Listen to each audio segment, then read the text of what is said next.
আমি নোটিস করলাম মেট্রো বন্ধ হয়ে গেছে।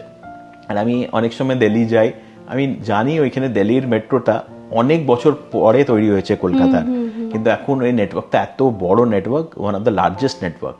আর ওইখানে ট্রেন অপারেট করে 11 o'clock দিস থিং, আর মর্নিংয়েও অনেক তাড়াতাড়ি শুরু হয়। ইভেন ব্যাঙ্গালোর যেখানে এত ছোট নেটওয়ার্ক আছে, ওখানেও টাইমিংস হচ্ছে সকাল 5টা 6টা থেকে শুরু হয়ে রাত্রে 11টা অবধি চলছে। আর আমাদের এখানে লাস্ট মেট্রো হচ্ছে 9:40 ওই সময়। তো আমি ভাবলাম এটা কলকাতায় একটা অনেক বড় ইস্যু। আমাদের তো ইনফ্রাস্ট্রাকচার এটা আমার পয়সা থেকেই তৈরি হয়েছে, আমাদের ট্যাক্স পেয়ার মানি থেকেই তৈরি হয়েছে। আমি সেটা চাই আমার শহরে বেশিক্ষণ চলে।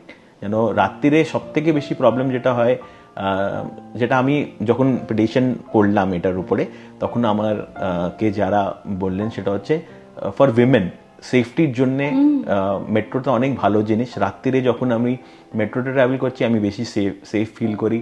তারপরে এটা একটা কমিউটের জন্য ফাস্ট আছে, অ্যাফোর্ডেবল আছে, কনভিনিয়েন্ট আছে।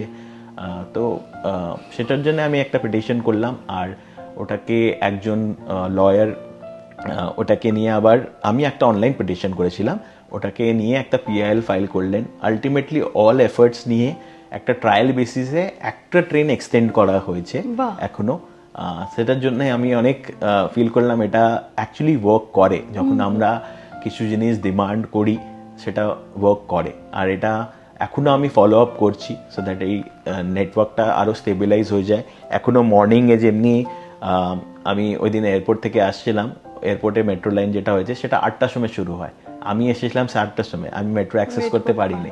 মানে আমি যদি ইনফ্রাস্ট্রাকচারটা বানানো হচ্ছে, আমাকে তো দরকার এটা ইউজ করার জন্যে, অ্যান্ড স্পেশালি অড আওয়ার্সের জন্যে আরও বেশি দরকার এই মেট্রোটা পরিষেবাটা আরও এক্সটেন্ড করা হোক।